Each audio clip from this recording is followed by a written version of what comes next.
Video எடுத்து open பண்ணிக்கலாம், பிரச்சனை இல்லை. அது கம்ப்ளைண்ட் ரைஸ் பண்ணலாமா? நீங்கள் பிரிக்கிறதுக்கு முன்னாடி வீடியோ எடுத்து என்ன வேணால் பண்ணிக்கலாம். ஏன்னா உள்ள ஓப்பனில் இருக்குது ப்ரோ. ஐஃபோன் இது. ஐஃபோன் இல்லைங்க, வேற ஏதாவது கிரி ஐஃபோன் என்னடா?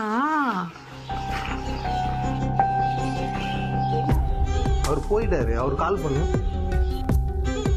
இன்றைய நவீன உலகில் இளைஞர்கள் முதல் பெரியவர்கள் வரை அனைவரும் அனைத்தையும் ஆன்லைனிலேயே ஆர்டர் செய்து வாங்குகின்றனர்.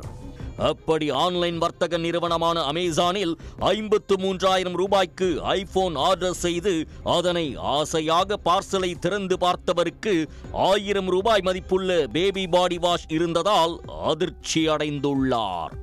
ஐபோன் பாடி வாஷாக மாறியது எப்படி? சென்னை குரோம்பேட்டையை எடுத்த ஜமீன் ராயப்பேட்டை பிள்ளையார் கோயில் தெருவைச் சேர்ந்தவர் 33 வயது சுரேந்தர். இவர் கடந்த மாதம் 25ஆம் தேதி அமேசான் ஆப் மூலம் ஆன்லைனில் 53,100 ரூபாய் பணம் செலுத்தி ஐபோன் 15 ஆர்டர் செய்துள்ளார். அடுத்த நாள் டெலிவரி ஆகும் என தெரிவித்திருந்த நிலையில் ஒரு நாள் தாமதமாக பார்சல் வீடு தேடி வந்துள்ளது. அதீத எதிர்பார்ப்புடன் ஐபோனுக்காக காத்திருந்த சுரேந்தர் பார்சலை கையில் வாங்கிய போது அது ஐபோன் போல தெரியவில்லை. பார்சலுக்குள் இருந்த பொருளை அசைத்து பார்த்தபோது அது குலுங்கியுள்ளது. இதனால் சந்தேகமடைந்த சுரேந்தர் டெலிவரி எடுத்து வந்தவரிடம் உள்ளே ஐபோன் தான் உள்ளதா என கேட்டுள்ளார். பார்சலுக்குள் என்ன இருக்கிறது என்று தனக்கு தெரியாது என்றும், ஆனால் ஐபோன் இருப்பது போல் தெரியவில்லை எனவும் அந்த டெலிவரி பாய் கூறியுள்ளார். ஏன்னா உள்ள ஓப்பன்ல இருக்கு ப்ரோ. ஐபோன் இது. ஐபோன் இல்லைங்க, வேற ஏதாவது. எதற்கும் பார்சலை பிரிப்பதற்கு முன்னர் வீடியோ எடுத்துக் கொள்ளுமாறும் அறிவுறுத்தி உள்ளார். இதனையடுத்து சுரேந்தரும் பார்சலை டெலிவரி பாய் முன்னிலையிலேயே பிரித்து வீடியோவாக பதிவு செய்துள்ளார். அதில் ஐபோனிற்கு பதிலாக 1000 ரூபாய் மதிப்புடைய பேபி பாடி வாஷ் டப்பா ஒன்று இருந்துள்ளது.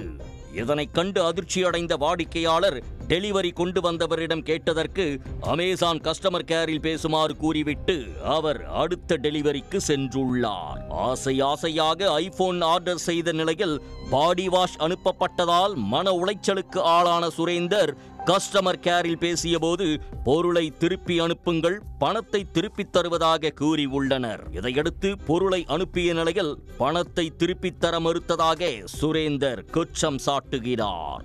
உடனே நாங்க அந்த ஓடிபியை சொன்ன வேகத்துல இமிடியேட்டா என்ன நடக்குதுன்னு பாத்தீங்கன்னா ஐபோன் ஹஸ் பீன் டெலிவர்டுன்னு சொல்லிட்டு நம்ம அமேசான் ஆப்லயும் காமிக்குது, நமக்கு ஒரு மெசேஜும் வருது. ஸோ இது ரொம்ப அதிர்ச்சியான உடனே அந்த டெலிவரி பர்சனை பிடிச்சி கேட்கும்போது இல்லை நீங்கள் கஸ்டமர் கேரை போய் கேளுங்க, என்ன கேட்டு ஒரு பிரயோஜனமும் இல்லை அப்படின்னு சொன்னதுக்கப்புறம் நம்ம கஸ்டமர் கேருக்கு ஃபோன் பண்ணுறோம் சார். உடனடியாக நாங்கள் வந்து கஸ்டமர் கேருக்கு ஃபோன் பண்ணுறோம். அவங்க என்ன சொல்கிறாங்கன்னா நீங்கள் ரிட்டர்ன் பண்ணுங்க, 29ஆம் தேதி நீங்கள் ரிட்டர்ன் பண்ணுங்க, உங்களுக்கு வந்து அமௌண்ட்டை ரீஃபண்ட் பண்ணிடுறோம் சொல்கிறாங்க சார். உடனே 29ஆம் தேதி நாங்கள் ரிட்டர்ன் பண்ணுறோம். ரிட்டர்ன் பண்ணிட்ட பிறகு என்ன நடக்குதுன்னு கேட்குறீங்கன்னா, உங்கள் அமௌண்ட்டை வந்து நாங்கள் ரீஃபண்ட் பண்ண முடியாது. எதனாலன்னு கொஸ்டின் கேட்கும்போது இந்த மாதிரி உங்க அக்கௌண்ட் ஆக்டிவிட்டியில நிறைய பொருளை வாங்கி நீங்க கேன்சல் பண்ணிருக்கீங்க, நிறைய பொருளை வந்து ரிட்டர்ன் பண்ணிருக்கீங்கன்னு சொல்லிட்டு ஒரு மெயில் ஒன்று அனுப்புறாங்க சார். இந்த நாங்க ஓபன் பண்ண வீடியோ, இந்த டெலிவரி பாய் கிட்ட பேசின வீடியோ, டெலிவரி பர்சன் கிட்ட எடுத்த வீடியோஸ் எல்லாத்தையுமே நாங்க அனுப்புறோம். ஆனா அதுக்கான எந்த ஒரு முடிவும் அவங்க வந்து எங்களுக்கு தரல. உடனடியாக நாங்கள் என்ன பண்றோம்னு பாத்தீங்கன்னா போலீஸ் ஸ்டேஷன், சித்திரப்பாக்கம் போலீஸ் ஸ்டேஷனுக்கு போயிட்டு ஒரு கம்ப்ளைண்ட் ரெஜிஸ்டர் பண்றோம். இதையடுத்து அமேசான் ஆப்பில் ஆர்டர் செய்த ஐபோனின் IMEI எண்ணை பரிசோதித்த போது அது ஐபோனின் IMEI எண்ணே இல்லை என அறிந்து மேலும் அதிர்ச்சி அடைந்துள்ளார். அவங்க கொடுத்த IMEI நம்பர்னு ஒன்று இருக்கும் சார். அமேசான்ல நம்ம ஒரு ப்ராடக்ட் வாங்குறோம், ஐபோன் மாதிரி ஒரு ப்ராடக்ட் வாங்கும்போது IMEI நம்பர் சீரியல் சொல்லிட்டு 2 விஷயம் அவங்க தரணும் சார். ஸோ அமேசான் அப்ளிகேஷன் உள்ளே நான் அதை டவுன்லோட் பண்ணி பார்க்கும்போது நம்ம நார்மலாக இந்த IMEI ஆக்டிவாக இருக்கா, அதுக்கான சீரியல் நம்பர் என்னன்னு சொல்லிட்டு நம்மளால வந்து சர்ச் பண்ண முடியும் சார். இந்த கூகுள் சர்ச் மாதிரி நான் ஒரு சில விஷயத்தில் நம்ம பண்ண முடியும். ஸோ IMEIcheck.comல போயிட்டு பார்த்தா இதில் கொடுத்த அந்த சீரியல் நம்பரும் அந்த வெப்சைட்ல வந்த சீரியல் நம்பருமே வேற சார். ஸோ இது வந்து பியூரா ஒரு ஃப்ராட் பண்ணியிருக்காங்க. இதை பத்தி நாங்க திரும்பி அமேசான் கிட்ட போயிட்டு ஒரு மெயில் போட்டு கேட்டா அவங்க வந்து சரியான ஒரு ரெஸ்பான்ஸே பண்ண மாட்டாங்க சார். என்ன சொல்றாங்கன்னு கேட்டீங்கன்னா, நீங்க வந்து எங்களுக்கும் மேல இருக்க ஆபீசர் கிட்ட பேசுங்க, நீங்க எங்க கிட்ட பேசி ஒரு பிரோஜனமும் இல்லை, இந்த மாதிரி நான் ஒரு வார்த்தைகள் வருது. அதுக்கப்புறம் என்ன நடக்குதுன்னு பாத்தீங்கன்னா, சேட் ஆப்ஷனையே டெலிட் பண்ணிட்டாங்க சார். அதாவது சேட் ஆப்ஷன் வந்து டெக்னிக்கல் இஷ்யூ ஆகனால உங்களால சேட் பண்ண முடியாதுன்னு சொல்லி ஒரு ஆப்ஷன் எடுத்துட்டாங்க சார். அந்த அப்ளிகேஷன் உள்ள இருக்க அந்த தமிழ் மொழியில பேசுற மாதிரி நம்ம ஒரு ஆப்ஷன் இருக்கும் சார் அமேசான்ல பொதுவா. அந்த தமிழ் மொழியில பேசுற ஆப்ஷனையும் எடுத்துட்டாங்க சார். சோ இப்போ வந்து நம்ம இங்கிலீஷ்ல தான் பேசி அவங்க கிட்ட நம்ம வந்து நம்மளுடைய குறைகளை சொல்லணும்.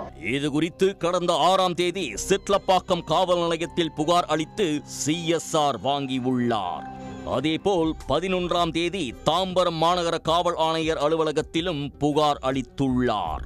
ஆசையாய் ஆன்லைனில் ஐபோன் வாங்க நினைத்த இளைஞர் தற்போது பணமும் கிடைக்காமல் ஐபோனும் கிடைக்காமல் கடந்த 15 நாட்களாக காவல் நிலைய படிகளை ஏறி இறங்கிக் கொண்டிருப்பதாக வேதனையுடன் தெரிவித்துள்ளார். வாடிக்கையாளரின் பிரச்சனைக்கு அமேசான் தீர்வு காணுமா? உடனுக்குடன் செய்திகளை தெரிந்து கொள்ள சன் நியூஸ் பெல் ஐகானை கிளிக் பண்ணுங்க.